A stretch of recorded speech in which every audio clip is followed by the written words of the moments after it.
Bonsoir à chacun et à tous et merci de nous rejoindre sur votre émission Commune à la Une.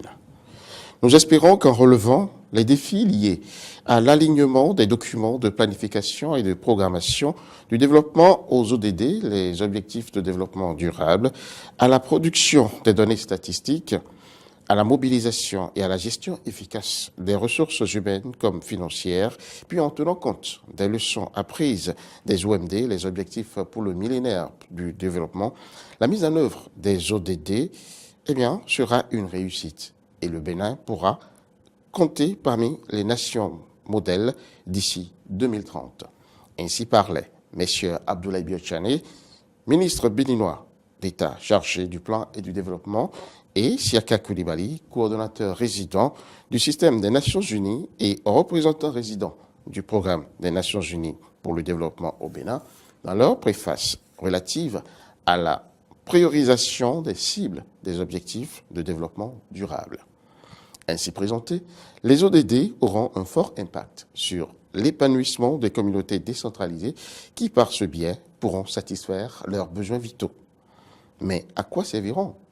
À quoi serviront-ils si les ressources mises à disposition ne sont pas co-gérées par ces communautés décentralisées, ce qui induit pour elles des responsabilités certaines? D'où l'intérêt de ce numéro de votre émission Commune à la Une, qui reçoit pour en parler Stanislas Roncanli. Il est expert en décentralisation à l'ANCB, Association nationale des communes du Bénin. Bonjour Monsieur Roncanli. Bonjour Monsieur le journaliste. Avec beaucoup de plaisir, nous vous retrouvons. Merci. Pour une nouvelle fois, pour cette émission, merci d'être là. En face de vous, un nouveau venu, Maurice Bemenou. Il est spécialiste des ODD. Monsieur Bemenou, bonjour. Bonjour, monsieur le journaliste. Merci d'être avec nous. Le plaisir partagé. Alors vous êtes spécialiste des ODD, les objectifs du développement durable. Dites-nous déjà, à quelle occasion ou quelle est la genèse de ces fameux ODD dont on parle tant? Ok, merci monsieur le journaliste. Les objectifs de développement durable, il faut reconnaître que ça a été validé, ça a été pris au niveau par la communauté internationale, au niveau des Nations Unies, en septembre 2015. Et nous étions en train déjà de faire le bilan des objectifs du millénaire pour le développement.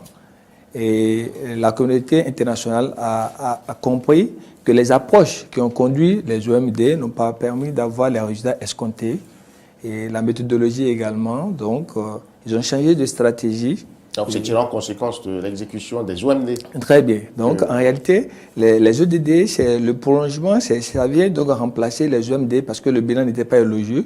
Le bilan était vraiment mitigé au niveau donc, de l'évaluation des objectifs du millénaire pour le développement. Parce qu'il y a les questions, par exemple, des changements climatiques qui n'étaient pas prises en compte par les... Qui étaient entrés entre-temps en ligne de compte. C'est ça. Il y a également les questions des inégalités. Parce que les OMD, c'était seulement les pays développés qui ont pensé le développement à la place des pays sous-développés que nous sommes. Et donc, les questions d'inégalité aujourd'hui, aussi bien les pays du Nord que les pays du Sud, ces questions sont transversales. Donc, ils ont pris conscience de cela. Les catastrophes naturelles aujourd'hui, ça n'est pas aucun pays.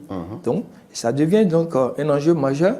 Et les gens ont pensé qu'aujourd'hui, il ne faut plus, disons, réfléchir à la place donc, des autres, mais il faut aller chercher les aspirations du peuple, des populations, pour pouvoir élaborer les stratégies de développement. Donc, c'est comme ça que les ODD sont nés à travers donc, des consultations dans un certain nombre de pays, dont le Bénin. Et cette opération était conduite par le feu professeur Géo Amoussouga dans nos communes où ils sont allés questionner donc, les populations pour avoir leurs aspirations. Il faudrait déjà signaler que les aspirations, ce n'est pas la même chose que les besoins. Lorsque vous avez un besoin, c'est immédiat. Si vous ne réglez pas, vous avez faim tout de suite, ce n'est pas une affaire d'aspiration.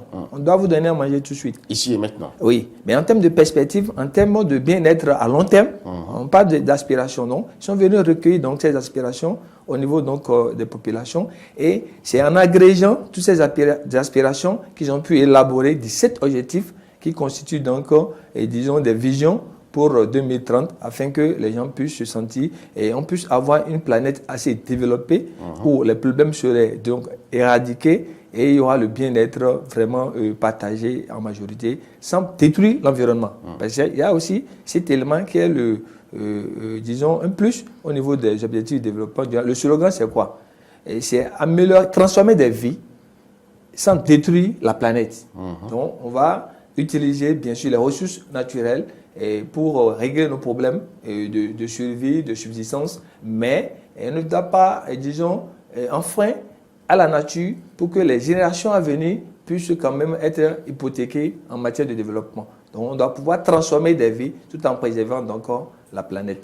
Donc, en gros, c'est ce qu'on peut retenir donc, de la jeunesse et donc des objectifs de développement durable. Alors, M. Roukani, remontons un peu, si vous le voulez bien, aux OMD, les objectifs du millénaire pour le développement. Qu'est-ce qui n'a pas fonctionné?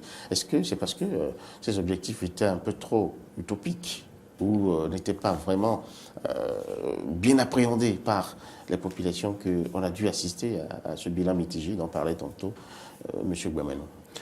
Merci, monsieur le journaliste. D'abord, je voudrais vous féliciter pour tout ce que vous faites pour la décentralisation. Merci beaucoup. C'est avec beaucoup de bonheur et de fierté qu'on vous suit toutes les semaines. Ça permet aux populations de pouvoir s'approprier les tenants et les aboutissants de ce processus que nous avons engagé depuis 2003, disons dans sa phase opérationnelle, et qui court jusqu'à aujourd'hui. Il y a beaucoup d'acquis, mais des défis encore. Donc vous contribuez quand même à donner de la lumière aux populations en cette matière-là. Les OMD... Nous attendons juste l'accompagnement de bien sûr, la NCB bien sûr, pour pouvoir mieux faire. La NCB y réfléchit d'ailleurs. Alors, c'est à l'inspiration des OMD, c'est les objectifs de millénaire pour le développement. En 2015, on a, comme M. Guameno l'a dit, on a procédé à un bilan. On a constaté qu'il restait encore beaucoup de défis non relevés. Mais quels étaient ces défis-là? Disons la plupart des défis, parce que en dehors de quelques thématiques telles que l'eau, les soins de santé, la plupart des défis étaient restés entiers, parce que certainement l'approche utilisée n'a pas prospéré, n'a pas marché.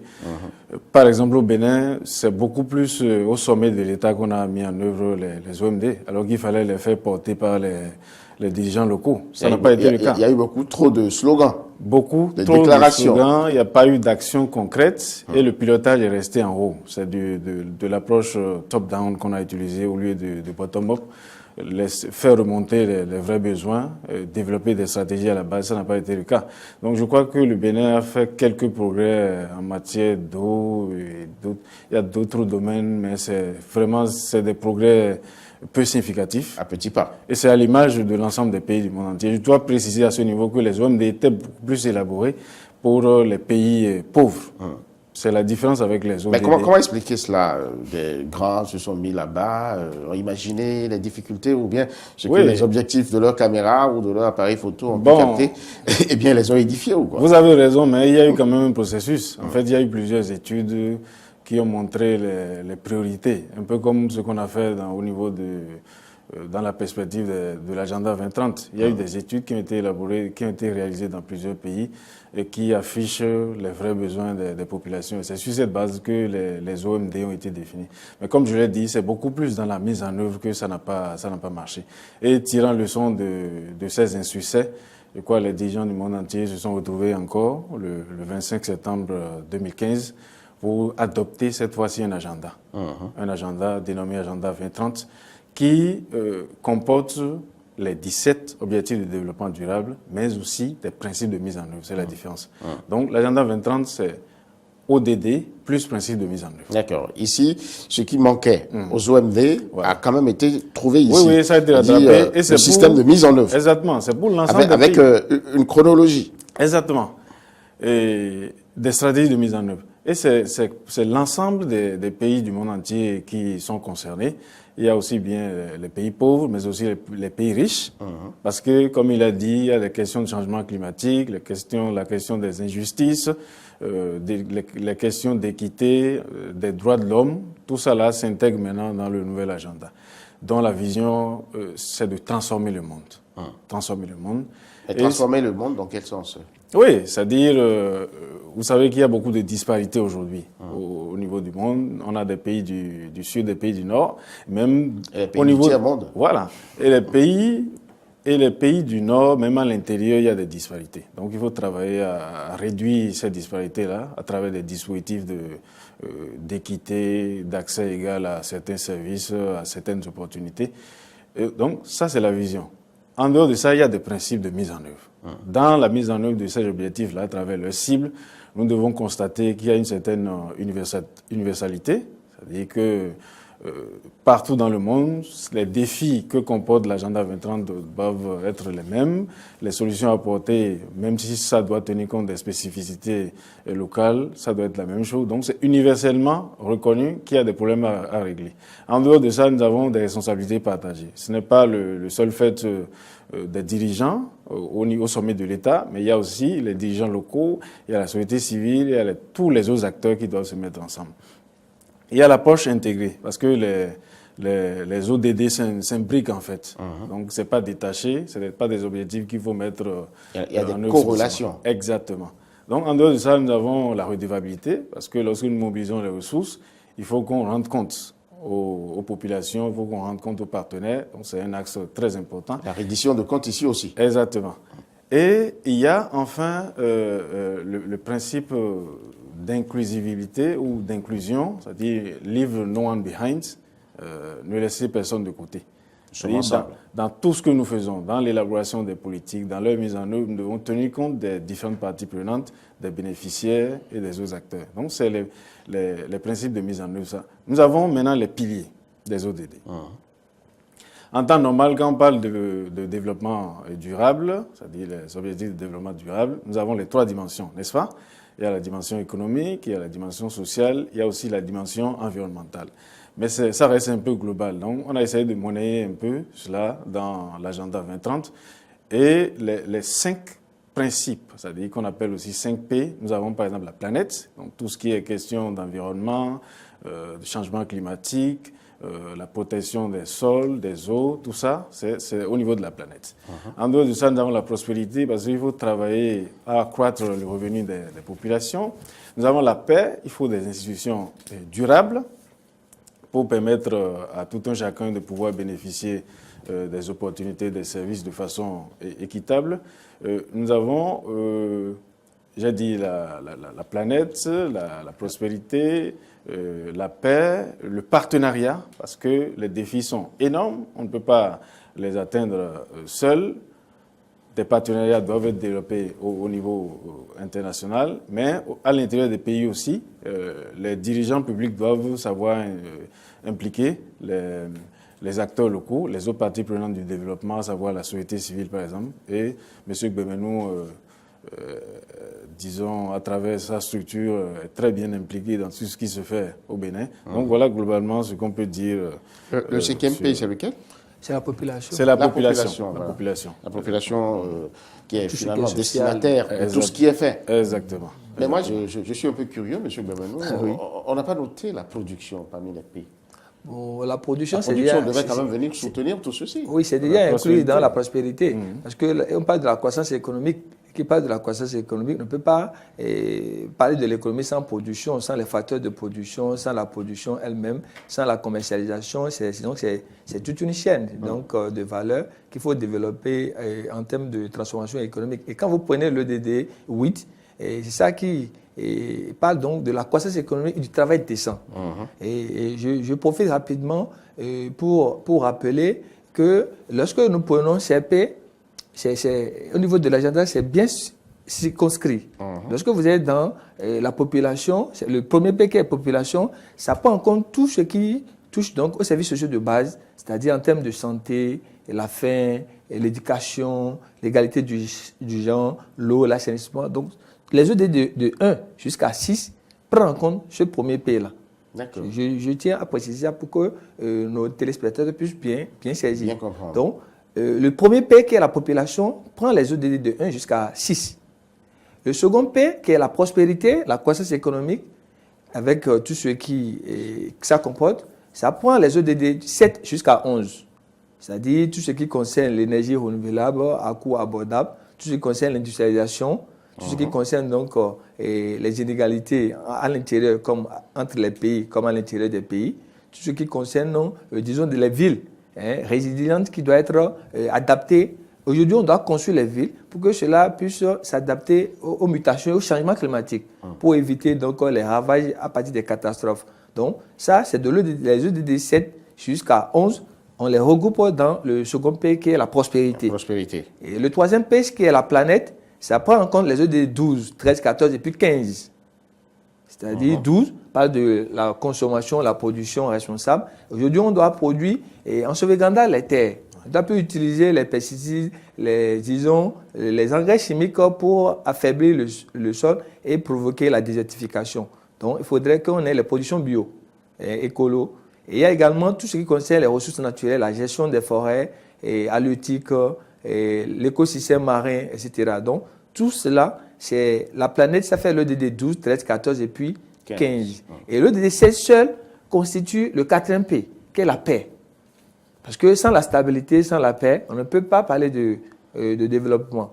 Donc, c'est fondamental dans le système de l'agenda où nos institutions également doivent être efficaces. Donc, toutes les questions de l'efficacité des institutions, les hommes qu'il faut à la place qu'il faut, la redevabilité, et comme vous l'avez dit, la reddition de comptes. Et ça, c'est, disons, même la maltraitance des enfants, tout ça, c'est au niveau donc, de la paix, le 4e P, et puis le 5e qui est le partenariat mondial pour la mise en œuvre des ODD. Donc ça, le partenariat n'est pas que Nord-Sud ou bien Sud-Nord, non. Et comme M. Stanis l'a dit, entre même les pays du Sud, il peut y avoir le partenariat entre les communes, entre les différents acteurs. Par exemple, nous, de la société civile aujourd'hui, nous sommes en partenariat avec l'Association nationale des communes du Bénin et les actions sont mutualisées sur le terrain pour donc être beaucoup plus efficaces et contribuer beaucoup plus au développement des communautés à la base. Donc, je pense que c'est des éléments qui sont nécessaires donc, à rappeler. Et comme les principes, comme il a dit, c'est fondamental pour, disons, la mise en œuvre. Parce que vous ne pouvez pas mettre en œuvre tous les 17 objectifs et occulter ces principes. Non, non. C'est pas possible. C'est pas possible. L'universalité transversale, que les pays du Nord, les pays du Sud, il y a des problèmes qui sont communs. Donc aujourd'hui, on ne peut plus dire, ouais, les soulèvements dans les pays du Nord aujourd'hui, et ça fait légion, et disons les typhons que l'on observe, et les cyclones. Donc ça touche aussi bien les pays du Nord que les pays du Sud. Donc les ODD aujourd'hui, l'agenda, c'est universel. Ça concerne tous les pays du monde. Et lorsqu'il parle donc de l'intégration, c'est de l'imbrication. Aujourd'hui, c'est indissociable les ODD. Lorsque tu touches à un objectif, il doit avoir forcément de liens avec les autres. Et ce n'est pas de l'incantation. Même nos mamans qui sont dans les villages font déjà des ODD, mais ils n'ont pas connaissance, ils n'ont pas conscience de ce que lorsqu'il balaie déjà sa chambre, il fait donc, il met son environnement au propre pour éviter les maladies et consorts. Il est déjà dans les objectifs de développement pour les objectifs du développement durable.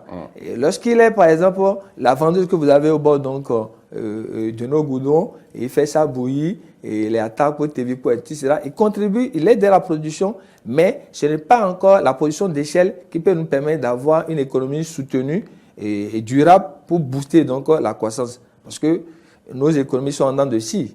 On a la croissance aujourd'hui, l'année prochaine, ça descend. Donc, et cette croissance en dents de scie ne permet pas donc le développement du pays, parce qu'il faut que la croissance soit soutenue, soit, disons, évolutive dans le temps, pour permettre donc aux dirigeants de mettre les fondamentaux donc, du développement en termes de services sociaux de base, l'électricité, l'éducation, la santé, l'eau, l'assainissement. Donc, c'est Maus.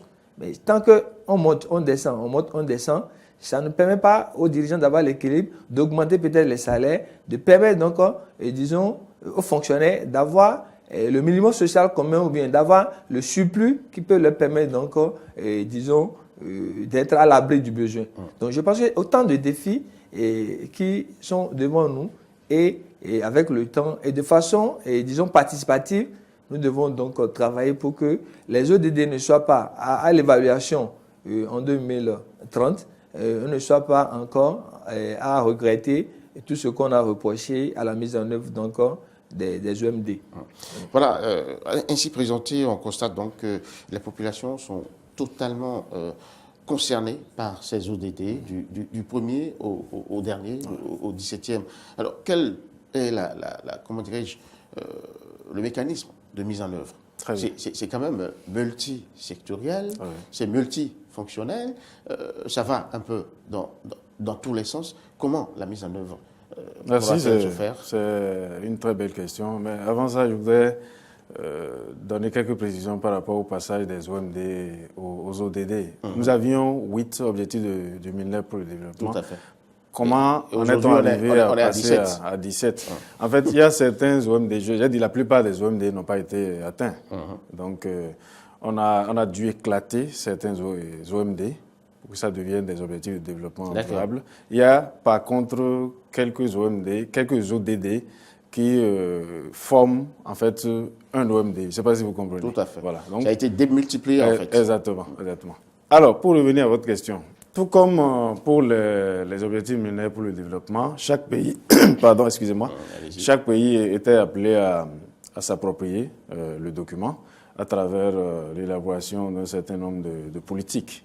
Pour les OMD, par exemple, dans un premier temps, c'était l'élaboration de la SRP, la stratégie de réduction de la pauvreté, qui est devenue après stratégie de croissance pour la réduction de la pauvreté. Ça, c'était le document de mise en œuvre au niveau pays.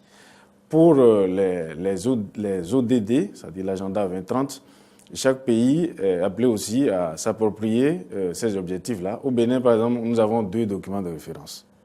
Il y a le plan national de développement, le PND, qui a été bouclé récemment, qui constitue le premier document de mise en œuvre des ODD au Bénin, donc qui intègre le contenu de ce document.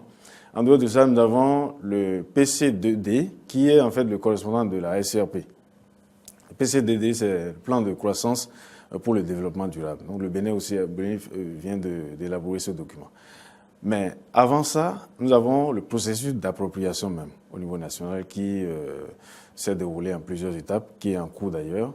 La première étape, ça a été d'abord de sensibiliser les différents acteurs, de les informer sur ce nouvel agenda, ce que ça comporte. Ensuite, il y a eu la priorisation des cibles. Comme vous le savez, il y a plusieurs cibles au niveau international, mais on n'a pas imposé à tous les pays de pouvoir adopter toutes ces cibles. Les mêmes cibles, en fait. Les mêmes cibles parce que les problèmes sont différents, les contextes sont différents.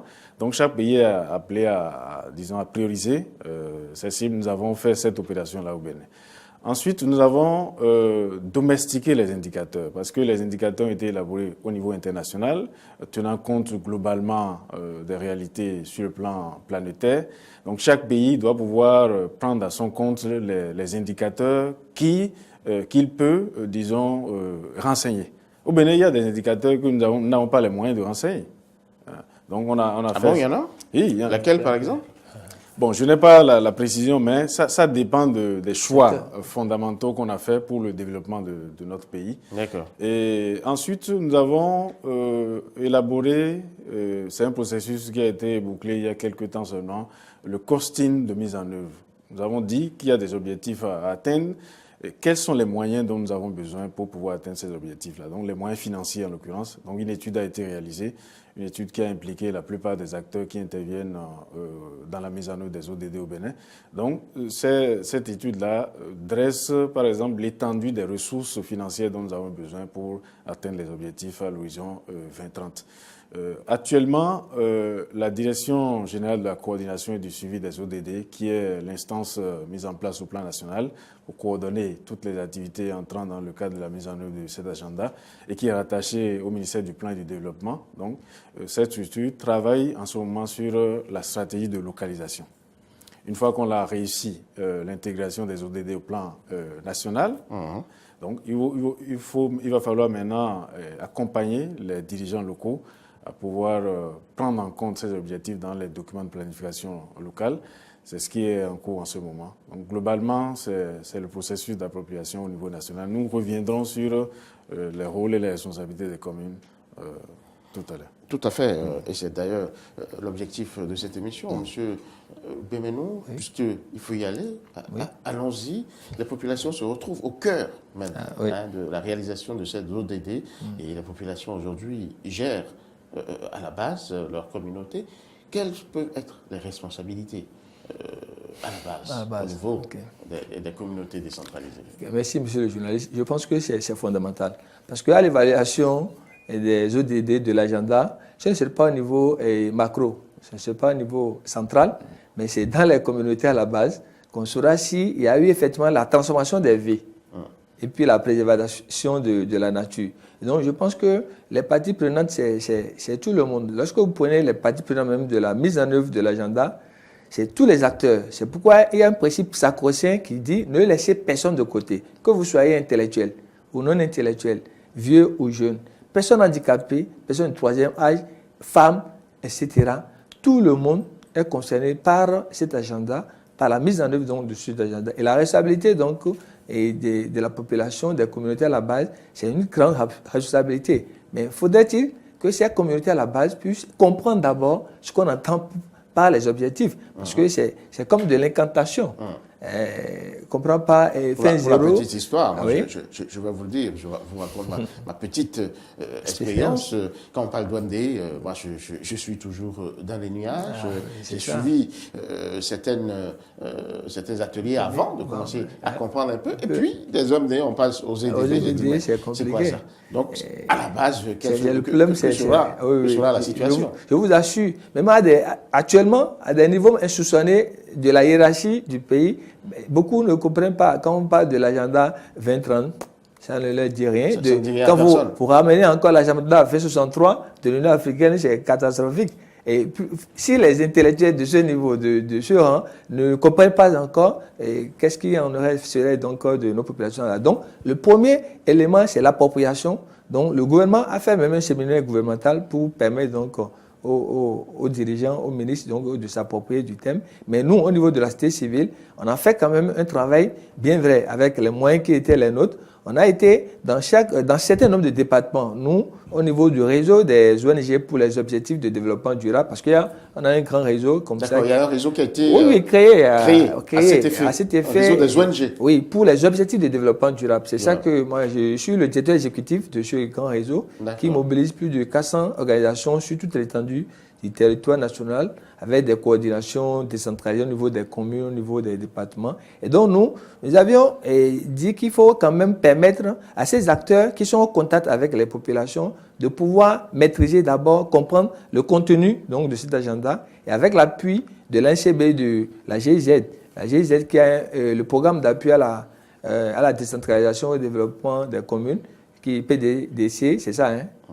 Okay, qui nous a accompagnés pour quand même former. On a créé un concept qu'on appelle les multiplicateurs ODD.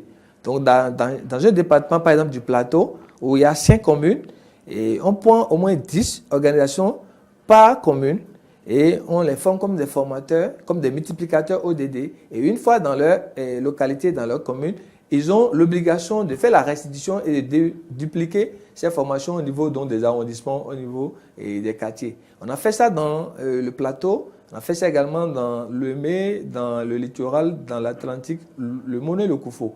Et est-ce qu'on attaque cette année, et disons, la région, les communes du Nord. Et je pense qu'avec l'ANCB, dans les quelques jours à venir, les semaines à venir, on va pouvoir donc monter dans les départements du Nord pour faire.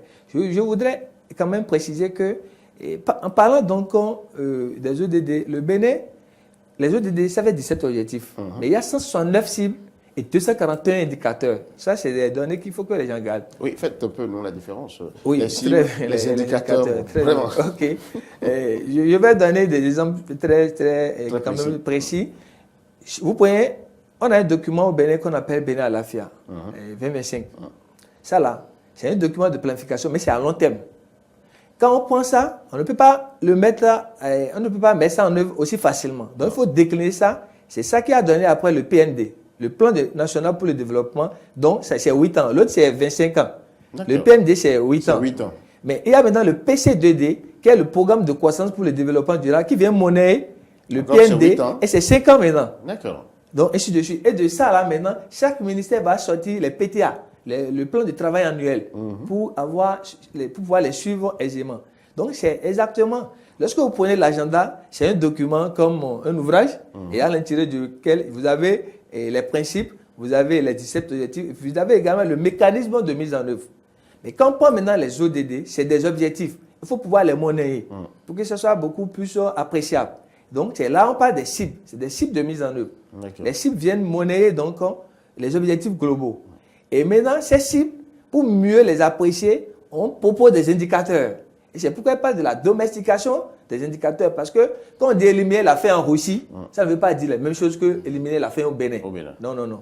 Et quand on dit même éliminer la faim au Bénin, quand vous êtes à Copago, quand vous êtes à Soava, ce n'est pas la même chose. Donc, il faut localiser. Donc, il y a ce processus qui est pour qu'on domestique et les indicateurs. Donc, c'est la régionalisation, on va dire. Très bien. Donc, le thème, c'est la localisation, mais la régionalisation et la localisation, parce que la région encore, c'est encore plus vaste. Donc, il faut localiser pour que lorsque nous sommes à Diakotomé, on puisse comprendre les indicateurs, éliminer la faim là-bas, là. Ou bien, disons, la réduction des inégalités, ou bien le genre, c'est quoi selon eux? Lorsque vous êtes aux États-Unis, ce n'est pas la même chose. Donc, alors que les ODD, ça s'impose, c'est universel à tous les pays. Donc, ça revient à chaque pays de contextualiser, de ramener ça dans des réalités, son contexte, pour que cela soit vraiment compris de tout le monde. Donc, c'est ça qui donne les cibles. Et après les cibles, il y a les indicateurs. Les indicateurs, pourquoi? C'est par rapport au suivi. Parce que pour évaluer, il faut être précis. Vous n'avez pas où est-ce qu'on a agi? Vraiment, sur quel levier on a agi? Est-ce qu'on a conçu les puits? Peut-être un indicateur peut dire, par exemple, je prends le chef de l'État, son ambition, c'est que d'ici 2021, il veut donner de l'eau potable à toute la population. À tous les Béninois. Vous voyez, c'est précis. Là, on va mesurer en 2021, on peut l'évaluer aisément pour savoir si toutes les populations du Bénin ont eu l'eau potable en 2021, ou bien nous sommes à quel pourcentage d'exécution. Donc le Bénin s'est dit, compte tenu de ces moyens, ne peut pas se faire évaluer sur les 169 cibles à l'horizon 2030. Parce que le Bénin voit ses capacités de mobilisation des ressources, ses potentialités, etc., ses forces et ses faiblesses. Le Bénin dit que moi, je ne pourrais pas me faire évaluer sur les 169 cibles au terme, donc en 2030. Donc, il faut faire une priorisation des cibles. Et ça a été tout un processus appuyé par le Programme des Nations Unies pour le développement. Et cela nous a permis d'avoir 49 cibles sur les 169. Et je précise que les 49 cibles-là, c'est excepté les cibles de l'ODD 17 qui parlent du partenariat. Parce que ça s'impose à tout le monde. Le partenariat, ça s'impose à tout le monde. Donc, sinon, en réalité, ça fait 68 cibles. Mais on ne compte pas les cibles qui sont au nombre de 17 de l'ODD 17. Donc, on a retenu au Bénin 49 cibles. Donc, en 2030, on va évaluer le Bénin sur les 49 cibles. Maintenant, au niveau des communes, il faut un travail pour que, au niveau, les documents de planification, au niveau des communes également, puissent prendre en compte, arrimer, donc, disons, les PDC, les PAI, etc., donc aux cibles prioritaires ou bien aux cibles des ODD. Pour que les communes également, je prends une commune par exemple du Nord, comme Tukuntuna. On ne peut pas aller appliquer les cibles de l'ODD 14 qui parlent de l'écosystème marin et au niveau de Copago ou bien de Tukuntuna, ils n'ont pas la mer. Donc, il faut pouvoir faire ce travail au niveau donc, de chaque commune également pour que l'évaluation au niveau également des communes soit assez claire pour que les gens ne jettent pas pour dire les résultats n'ont pas évolué, nous sommes au statu quo, etc. Donc, je pense que l'ANCB est assez conscient et comme M. Onkanlin est là, il va nous donner les précisions par rapport à tout ce qui se fait dans le cadre d'abord de la localisation et puis donc de l'arrimage, donc de la prise en compte des documents de planification au niveau des communes avec les cycles, pour qu'à l'horizon, pour l'évaluation, parce que nous serons au niveau des communes, pour voir comment chaque commune a fait l'effort de la mise en œuvre des objectifs de développement durable. Monsieur Moukani, je fais bien des préoccupations de M. Guamanou et je vous écoute. Tout à fait. En fait, en introduction, en citant les facteurs d'échec des OMD, j'ai évoqué la faible implication des dirigeants locaux. Je crois que les dirigeants du monde entier qui se sont retrouvés en 2015 à New York pour adopter l'agenda 20 ans ont tiré le son, disons, de cette réalité-là. Ce défaut-là. Ce défaut, et place désormais les communes au cœur du processus. D'abord, on constate que environ 65% des ODD là concernent les communes, donc doivent être mises en œuvre au plan local. Et la DGCS, qui est la Direction générale de la coordination du suivi des ODD, je l'ai dit, rattachée au ministère du Plan et du Développement, a bien compris cela et essaye d'impliquer fortement les acteurs communaux dans ce processus à travers l'EFETI et la NCB. C'est même prévu au plan national au moins 3 cadres de concertation. Il y a un avec la société civile, ça c'est déjà opérationnel. Il y a eu plusieurs séances de travail. Comment impliquer la société civile dans la mise en œuvre de l'agenda 2030 au Bénin? Il y a le cadre de concertation avec les parlementaires, parce qu'il y a plusieurs législations à opérer. Il faut aménager le cadre institutionnel, le cadre légal. Donc, il faut travailler avec les députés pour qu'ils facilitent un peu les choses au niveau du Parlement. Et enfin, un cadre de concertation avec les communes. Et comme l'ANCB a déjà mis en place une commission thématique de suivi des ODD, la DGCS a estimé qu'il faille plutôt travailler avec cette commission-là. Donc, c'est une commission qui est composée de plusieurs communes. Il y a aussi... Toutes les communes y sont? Non. Pourquoi? On a identifié, on ne peut pas... Elles sont toutes intéressées. Non, mais réunir toutes les communes, ça fait un forum. On n'a toujours pas les moyens de financer ces forums-là périodiquement. Parce qu'au niveau de l'ANCB, ces commissions thématiques se réunissent au moins 4 fois par an. C'est trimestriel. Ça implique des coûts.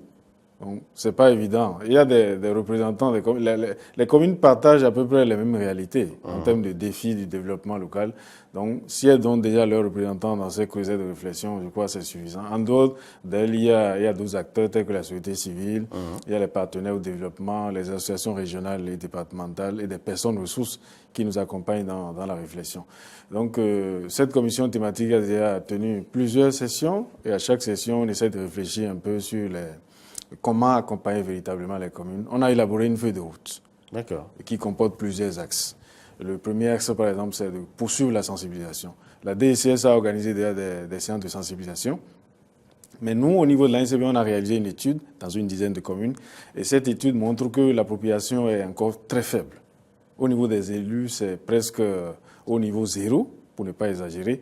C'est au niveau des cadres techniques que, on a l'impression que les gens maîtrisent un peu parce qu'ils ont suivi plusieurs formations. Mais ça, c'est au niveau communal. Quand on descend au niveau infracommunal, c'est catastrophique. Dans les arrondissements. Vous parliez tout à l'heure des populations, qui sont les premiers concernés, mais qui ne sont pas du tout informés. Oui, mais qu'est-ce qu'il faut faire alors? Voilà. Pour les informer. Pour les informer. Pour les intéresser. Nous, on ne peut qu'intervenir au niveau communal. L'ANCB, notre mandat s'arrête au niveau communal. On ne peut pas s'impliquer, disons, dans le fonctionnement interne des communes. Donc, on met en place l'accompagnement nécessaire pour renforcer les capacités des acteurs qui opèrent au plan communal, quitte à eux de pouvoir relayer les compétences, les informations. Est-ce que vous ne vous intéressez pas au compte rendu ou à ce que feront ceux-là que vous avez formés une fois? Justement, on organise périodiquement des tournées. D'abord, on a décidé pour que toutes les sessions qu'on organise désormais au niveau de cette commission-là, qu'on puisse dégager une journée pour descendre dans les communes, aller vers les acteurs qui travaillent au niveau des mairies, échanger avec eux sur leurs difficultés. Donc, on a le feedback nécessaire pour voir quelles sont les actions qu'il faut mettre au point pour les aider à aller le plus loin possible dans l'appropriation. Donc, je parlais des axes de notre feuille de route. À part la sensibilisation et la formation, il y a aussi, disons, la mise en place d'un mécanisme de suivi. Il a parlé des indicateurs tout à l'heure. Pour pouvoir mesurer les progrès. La localisation. Pour pouvoir mesurer les progrès réalisés, il faut qu'on ait des chiffres. Le dispositif en place aujourd'hui au niveau des communes n'est pas très professionnel. Il n'y a pas, disons, un mécanisme de collecte des informations, de production des données statistiques. C'est extrêmement grave pour une commune. Parce que si un partenaire veut investir dans une commune, il doit pouvoir disposer de ces éléments-là qui n'existent pas. Même si l'État travaille chaque année à réaliser l'annuaire statistique, on sent que les données qui sont contenues dans ce document-là ne reflètent pas en réalité, la réalité sur le terrain. Donc, on a décidé d'accompagner un peu les communes dans la mise en place de ces dispositifs de suivi et d'évaluation. Pour revenir un peu, disons, au renforcement des capacités des acteurs, la DGCS a formé plusieurs communes sur l'intégration des cibles des ODD dans les documents de planification locale. Il y a un outil qui a été mis au point au plan national avec l'aide du PNUD, un outil qu'on appelle RIA, Rapid Integrated Analysis ou Assessment. C'est cet outil qui permet aux communes de pouvoir, disons, prioriser, d'intégrer les ODD aux planifications locales. Il y a d'autres outils développés par d'autres partenaires. Par exemple, la GPCO, la grille de priorisation des cibles des ODD, qui est un outil développé par l'OIF, Organisation internationale de la francophonie. Il y a beaucoup de sigles. Hein? Exactement. Donc, au niveau de l'ANCB, toujours parlant de l'accompagnement des communes, nous sommes en train d'élaborer en ce moment une boîte à outils pour la recherche de financement. Parce qu'on demande aux communes de porter les ODD. Le portage, désormais, c'est au niveau local. Les ODD, à plus de 65%, ont un ancrage local. Donc, il faut accompagner les communes dans la mobilisation des ressources. Sur les défis sont... J'allais demander les moyens qu'il faut pour accompagner tout ceci pour la réalisation effective. Il est vrai que des ODD. Exactement. Il est vrai que depuis quelques années, l'ANCB développe au plan national un plaidoyer pour le transfert d'au moins 15% des recettes de l'État pour le financement et le développement local. Mais jusque-là, on n'a pas eu beaucoup de résultats parce que vous le savez, aujourd'hui, on est à moins de 4% de transfert. Donc, on continue le combat. Mais parallèlement, il faut aider les communes à rechercher d'autres sources de financement.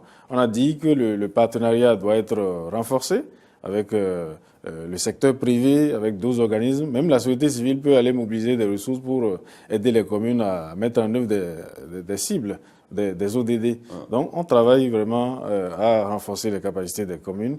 Toujours par rapport à l'appropriation, nous avons élaboré un lexique des thèmes usuels qui ont rapport avec les ODD pour faciliter la compréhension de ce document. Comme il a dit, ça paraît une incantation de plus, parce que les gens ont parlé des OMD, les gens n'ont rien compris, on débarque avec... C'était 8 OMD, la quantité aussi importe. Maintenant, on débarque avec 17 objectifs, on s'y perd, les gens ne savent plus à quel sens se vouer. Donc, on travaille à aider vraiment les communes. Et comme l'a dit M. Guémenou, la semaine prochaine, on sera encore sur le terrain. On a déjà formé 25 communes sur les ODD, comment intégrer ces objectifs dans les documents de planification, comment mobiliser les ressources. On va continuer avec 10 communes à partir de la semaine prochaine et avant la fin de l'année, on va faire le reste. Donc l'ANCB est vraiment très active là-dessus. Ça fait du boulot. Et quand on aura fait tout ça, on va évaluer un peu l'impact. Je ne dirais pas impact c'est à long terme, peut-être les effets de nos actions. Et déjà, cette évaluation passe par l'organisation d'un concours.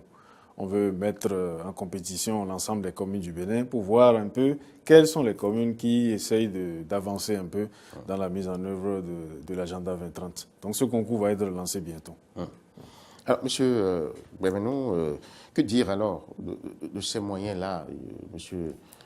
Roukani a ouvert une petite fenêtre là-dessus, mais c'est quand même important. C'est l'épine dorsale même, on va dire, de la réalisation des ODD. Oui, je pense que c'est colossal, hein? C'est très important. Sans les moyens, on ne pourra pas bouger.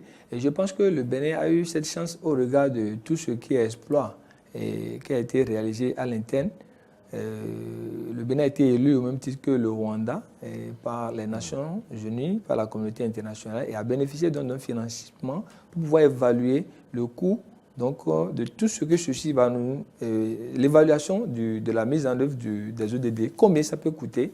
Et ce travail, et même l'ANCB aussi a fait une étude et c'est à partir de ces études que des approches innovantes vont se développer pour la mobilisation des ressources, non seulement internes, mais également externes. Parce qu'il y a les financements innovants aussi.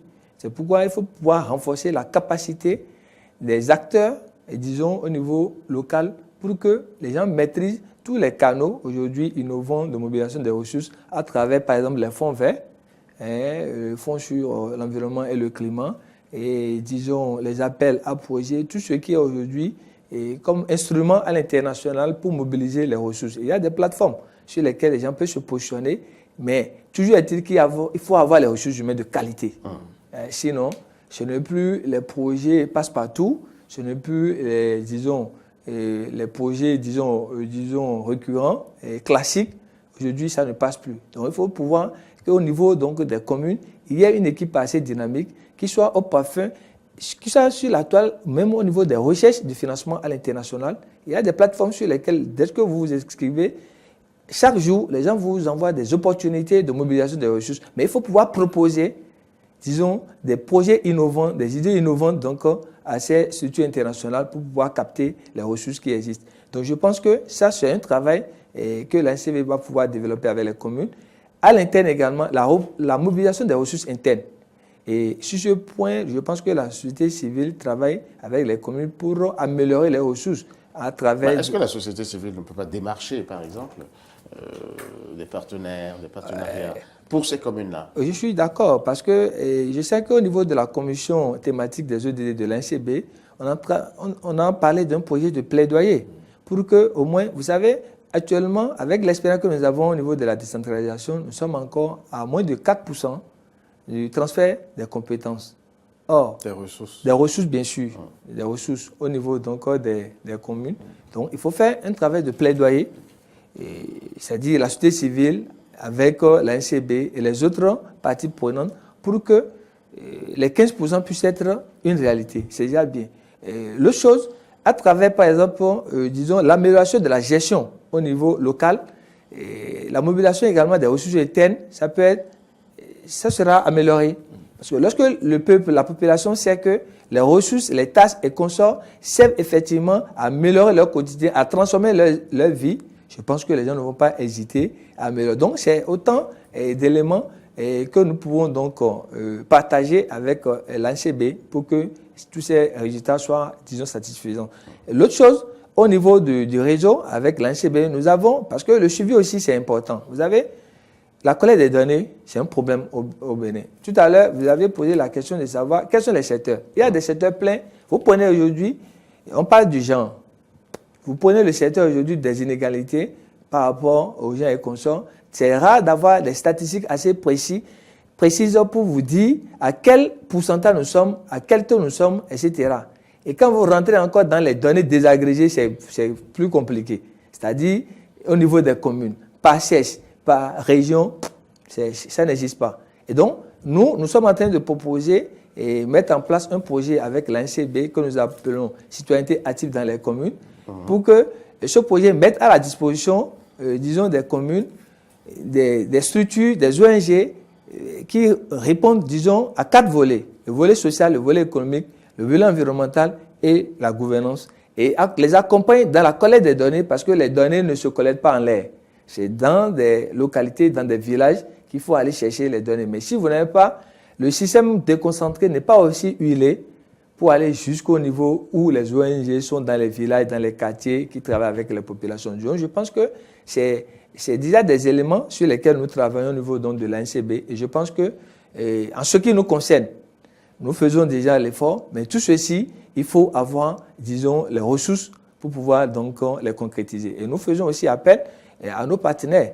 Et surtout, on va demander que tout se calme et que les populations comprennent que ce que nous faisons, ce que les autorités locales sont en train de faire, c'est dans, disons, l'avantage. C'est pour régler leurs problèmes, c'est pour améliorer le quotidien et que les autorités aussi communiquent beaucoup. Moi, je donne un simple exemple. Vous voyez le déguerpissement des places publiques.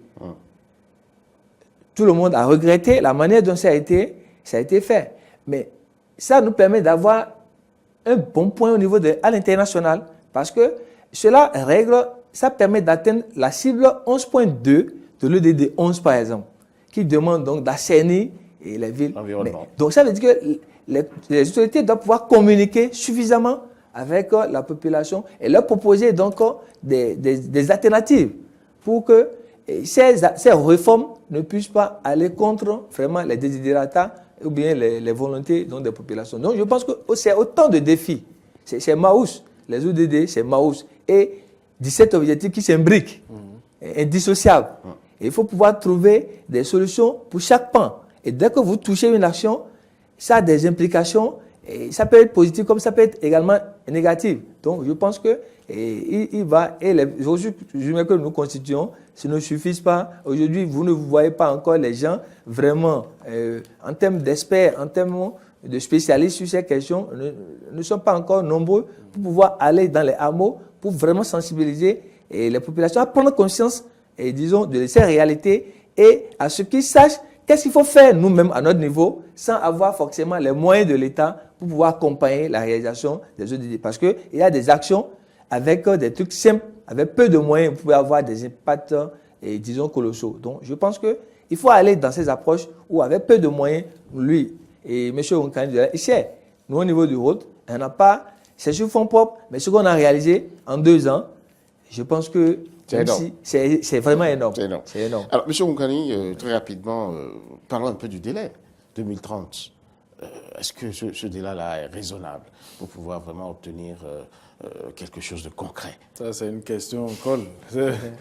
Nous sommes en 2019, il reste 11 ans. Il reste 11 Et ans. Vu que le chantier de la 17 localité... objectifs, Oui, on a 169 cibles. Exactement. On n'a même pas encore bouclé le processus de localisation des ODD. On vient à peine de démarrer. Et on a dit tout à l'heure que la plupart des ODD sont mises en œuvre au plan local. Donc, vous voyez avec moi, je ne veux pas être pessimiste, mais nous, on fait le travail qu'il faut à notre niveau, le travail d'accompagnement qu'il faut. On réalise beaucoup d'études pour avoir une idée, disons, des besoins des communes. J'ai évoqué une étude tout à l'heure qui prend en compte non seulement la dimension financière, mais aussi les capacités techniques. Monsieur Goumenou l'a dit tout à l'heure, dans la plupart des communes, nous n'avons pas en place les ressources humaines qu'il faut pour pouvoir planifier. Il faudrait pouvoir les former. Exactement. Donc, on a un projet de plaider auprès du gouvernement pour que les ressources humaines nécessaires soient mises à la disposition des communes pour pouvoir les aider. Le prochain défi, disons, parlant des grandes perspectives, c'est déjà la capitalisation des premiers résultats qu'on a. Et la NCB est très active là-dessus. On a organisé il y a quelques mois un cycle de benchmarking. Le benchmarking, c'est un outil qui permet à des organisations similaires de pouvoir, disons, échanger sur leurs pratiques et leurs processus pour apprendre mutuellement les unes des autres, évoluer ensemble. Donc, on a adapté ça aux communes. Donc, les communes ont échangé sur l'intégration et la mise en œuvre des ODD. Il y a eu des expériences qu'on a découvertes. Par exemple, à Zobodomain, ne laisser personne de côté, c'est-à-dire la gestion des inondations, par exemple. Les populations vulnérables, comment on les prend en compte. Il y a eu des sites aménagés pour abriter ces citoyens-là. Des infrastructures ont été mises en place. Donc, ça les met à l'abri, disons, de ces calamités-là. Donc, après ça, nous avons une autre expérience à Djidja, par exemple, la réorganisation du secteur eau. Vous savez que ce secteur-là est un secteur prioritaire pour nous, en tout cas pour le gouvernement en place. C'est même l'actualité. Qui s'est engagé à donner de l'eau potable à toutes les populations rurales du Bénin avant 2021. Donc, nous travaillons sur la capitalisation de ces expériences-là. Et ça nous a permis d'ailleurs de pouvoir, disons, participer de façon efficace au forum politique de haut niveau. En fait, il y a une rencontre annuelle qui regroupe tous les pays du monde entier, en tout cas les pays parties prenantes de l'agenda 2030, qui vont exposer leur expérience, d'accord ? Tout ce qui a été fait au cours de l'année. Et c'est des rapports volontaires, en fait. C'est des pays qui décident de présenter, disons, de faire le point de l'appropriation de l'agenda 2030. Donc le Bénin j'ai eu l'occasion de participer au forum de l'année dernière, donc 2018, où la NCB a réalisé un film documentaire sur les deux expériences que j'évoquais tantôt. Il y a eu une plaquette aussi qu'on a réalisée pour mettre en lumière un peu les efforts fournis par les communes. On va continuer dans cette lancée, continuer à mettre ensemble les communes, parce que seul on ne peut jamais relever ces défis-là. Il a dit, c'est des défis colossaux. C'est cela. Voilà. Monsieur Moukani, merci beaucoup. Je ne sais pas si vous avez un dernier mot à ajouter, Monsieur Goumenou, parce que nous sommes déjà à la fin de cette émission. Malheureusement, c'est très vite arrivé. 1 heure de temps, c'est pas beaucoup. On vient donc simplement d'ouvrir un peu le champ, petit voile sur l'agenda 2030. On va y revenir forcément dans d'autres émissions avec beaucoup plus de précision sur les 5 P par exemple. On pourrait prendre un P par émission pour pouvoir décortiquer et comprendre un peu ce que ça recèle. Merci à chacun et à tous de nous avoir suivis. C'était donc Commune à la Une pour le compte de ce jour. Merci. On se donne rendez-vous pour lundi prochain.